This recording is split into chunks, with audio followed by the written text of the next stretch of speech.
ছাত্রছাত্রীবৃন্দ, মির্জাপুর সরকারি কলেজ ভিত্তিক অনলাইন ক্লাসে তোমাদের সবাইকে স্বাগত জানাচ্ছি। আমি বিন্দু রায়, প্রভাষক, উদ্ভিদবিদ্যা বিভাগ, মির্জাপুর সরকারি কলেজ। আজ আমি তোমাদের একাদশ এবং দ্বাদশ শ্রেণীর জীববিজ্ঞান প্রথম পত্রের সপ্তম অধ্যায় পড়াবো। সপ্তম অধ্যায়ে তোমাদের চ্যাপ্টারটার নাম হচ্ছে নগ্নবীজি এবং আবৃতবীজি উদ্ভিদ। নগ্নবীজি এবং আবৃতবীজি উদ্ভিদ কি, আগে সে সম্পর্কে আমরা জানবো। নগ্নবীজি এবং আবৃতবীজি উদ্ভিদ দুটো উদ্ভিদেরই উভয়েরই বীজ হয়। নগ্নবীজি উদ্ভিদের বীজগুলো বাইরে থেকে দেখা যায়, কিন্তু আবৃতবীজি উদ্ভিদের বীজগুলো বাইরে থেকে দেখা যায় না। নগ্নবীজি উদ্ভিদের বীজে ফল হয় না বিধায় এদের বীজগুলো উন্মুক্ত থাকে, এবং আবৃতবীজি উদ্ভিদের ফল হয় সেহেতু এদের বীজগুলো ঢাকা থাকে। এই আবৃতবীজি এবং নগ্নবীজি উদ্ভিদগুলো তোমাদের আমরা আশেপাশে অনেক আবৃতবীজি এবং নগ্নবীজি উদ্ভিদগুলো দেখি। আবৃতবীজি উদ্ভিদ এবং নগ্নবীজি উদ্ভিদগুলো ভাস্কুলার বান্ডল কর্তৃক একই গোষ্ঠীতে অন্তর্ভুক্ত। ভাস্কুলার বান্ডল ভিত্তিক গোষ্ঠীকে দুটো উপগোষ্ঠীতে বিভক্ত করা হয়েছে। একটা হচ্ছে নগ্নবীজি এবং যেটাকে বলা হয়, এর আরেকটা নাম হচ্ছে তোমার ব্যক্তবীজি উদ্ভিদ, আর আবৃতবীজি উদ্ভিদ বা একে আরেকটা নাম হচ্ছে তোমার গুপ্তবীজি উদ্ভিদ। আবৃতবীজি উদ্ভিদের বহুকাল আগে প্রাচীনকালে তোমাদের নগ্নবীজি উদ্ভিদের ব্যাপক নগ্নবীজি উদ্ভিদগুলো অনেক ছিল। সে বর্তমানে নগ্নবীজি উদ্ভিদের তুলনায় তোমার আবৃতবীজি উদ্ভিদ বেশি এবং নগ্নবীজি উদ্ভিদ এখন খুবই কম। অনেক উদ্ভিদ বিলুপ্ত হয়ে গেছে। কিছু কিছু উদ্ভিদ আছে আমাদের এখানে পৃথিবীতে, বাংলাদেশে। এই নগ্নবীজি উদ্ভিদ সম্পর্কে আমরা আগে একটু ধারণা নিয়ে নিই। নগ্নবীজি উদ্ভিদ, নগ্নবীজি উদ্ভিদের ইংরেজি শব্দ হচ্ছে জিমনোস্পার্ম। এটা একটা গ্রিক শব্দ।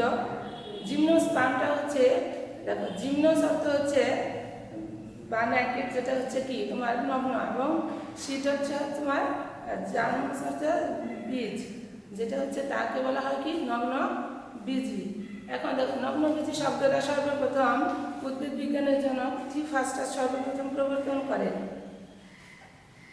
দেখো, নগ্নবীজি উদ্ভিদের যদি আমরা পুরো সংজ্ঞাটা দিতে যাই, দেখো, নগ্নবীজি উদ্ভিদটা হচ্ছে যে যাদের গর্ভাশয় হয় না, গর্ভাশয় না হওয়ার কারণে তাদের ফল হয় না, এবং ফল না হওয়ার কারণে তাদের বীজগুলা উন্মুক্ত অবস্থায় থাকে, এদেরকেই নগ্নবীজি উদ্ভিদ বলা হয়।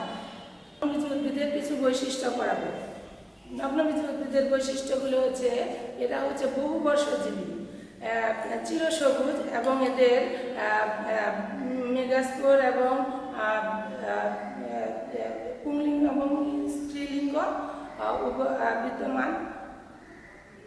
এদের দেখো, এদের যে রেণুপত্র বা স্পোরোফিল সেটা হচ্ছে সুনির্দিষ্টভাবে বিন্যস্ত থাকে, যেটাকে স্টোবিলাস বা কোন বলে।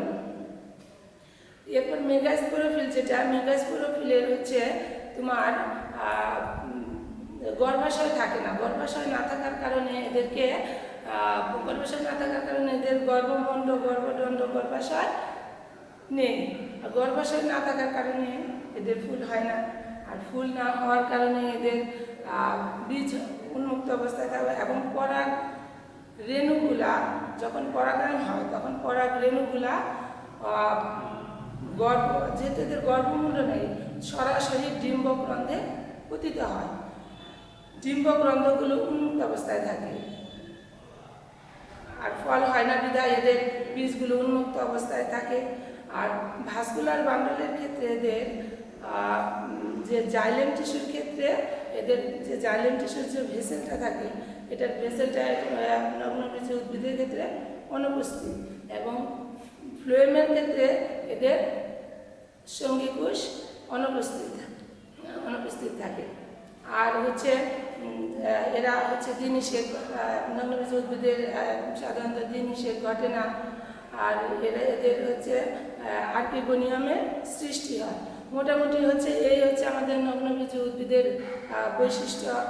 আর নগ্নবীজ উদ্ভিদের মধ্যে হচ্ছে তোমার সাইকাস আছে, উদাহরণ যদি আমরা বলি সাইকাস, পাইনাস আছে, নিটাম আছে। তবে এর মধ্যে সাইকাসটা আমরা সচরাচর প্রায় সব জায়গায় দেখি।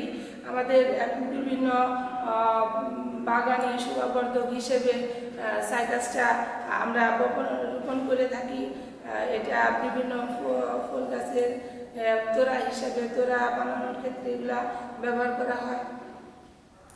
আর নিটামটা হচ্ছে সাইকাস পাইনাসের চেয়ে একটু উন্নত বৈশিষ্ট্য নিটাম এবং নিটামটা সাইকাস এবং পাইনাস থেকে।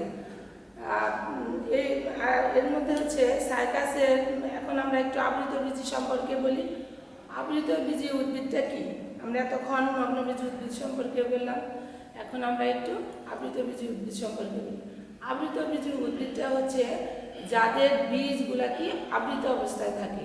আবৃত অবস্থা বলতে যাদের বীজ ঢাকা থাকে, তার মানে হচ্ছে আবৃতবীজী উদ্ভিদের ফুলে গর্ভাশয় আছে, গর্ভাশয় থাকার কারণে এদের ফুলগুলার কি ফলের সৃষ্টি হয়, এবং ফলের সৃষ্টি হওয়ার কারণে বীজগুলা কি আবৃত অবস্থায় থাকে।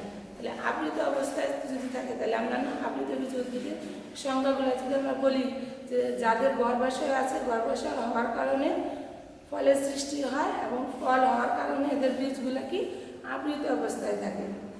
এটা হচ্ছে আবৃতবীজী উদ্ভিদ।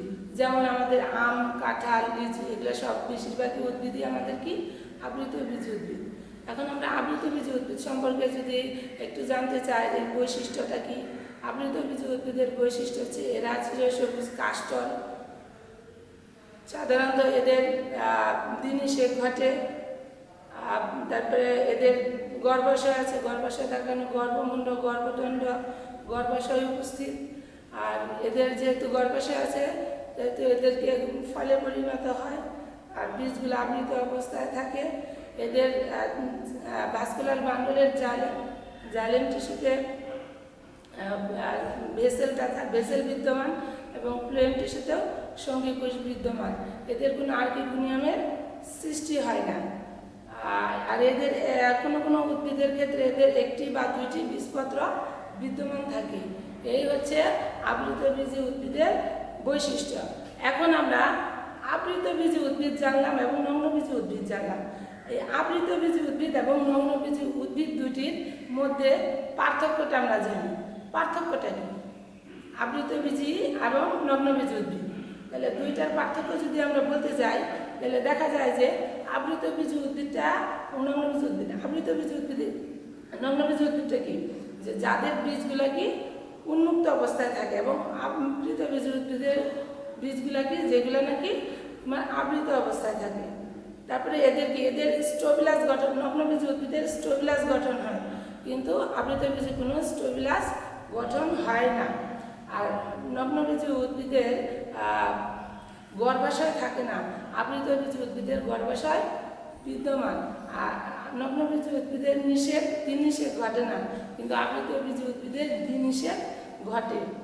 নগ্নবীজী উদ্ভিদের কোনো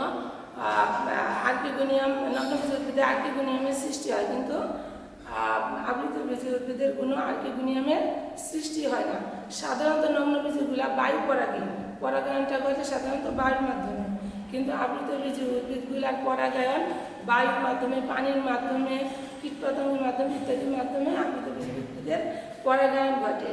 আর ভাস্কুলার বান্ডলের ক্ষেত্রে তোমার জাইলেমের ভেসেল এবং ফ্লোয়েমের সিপকোষ থাকে না, কিন্তু আবৃতবীজী উদ্ভিদের ক্ষেত্রে জাইলেমের ভেসেল এবং ফ্লোয়েমের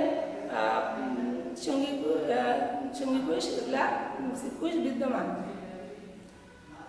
আর দুইটার এটার মধ্যে নগ্নবীজী উদ্ভিদের বীজ একটাই থাকে, আর আবৃতবীজী উদ্ভিদের কোনো উদ্ভিদের একটি বীজ থাকে, কোনো উদ্ভিদের দুইটি বীজপত্র থাকে। নগ্নবীজী উদ্ভিদের উদাহরণ হচ্ছে সাইকাস, পাইনাস, নিটাম। আর আবৃতবীজী উদ্ভিদের হচ্ছে যাদের একটি বীজপত্র থাকে তাদের, যেমন সেই উদ্ভিদগুলো হচ্ছে ধান, গম, ভুট্টা। এবং আবৃতবীজী উদ্ভিদের যাদের দুইটা বীজপত্র থাকে তাদের উদাহরণ হচ্ছে তোমার কাঁঠাল, লিচু, আম ইত্যাদি।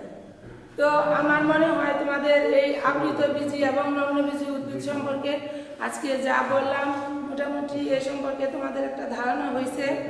পরবর্তী ক্লাসে তোমাদের সাথে আবার যুক্ত হবো এই কামনায় আজকের ক্লাসটা এখানে শেষ করছি। সবাই ভালো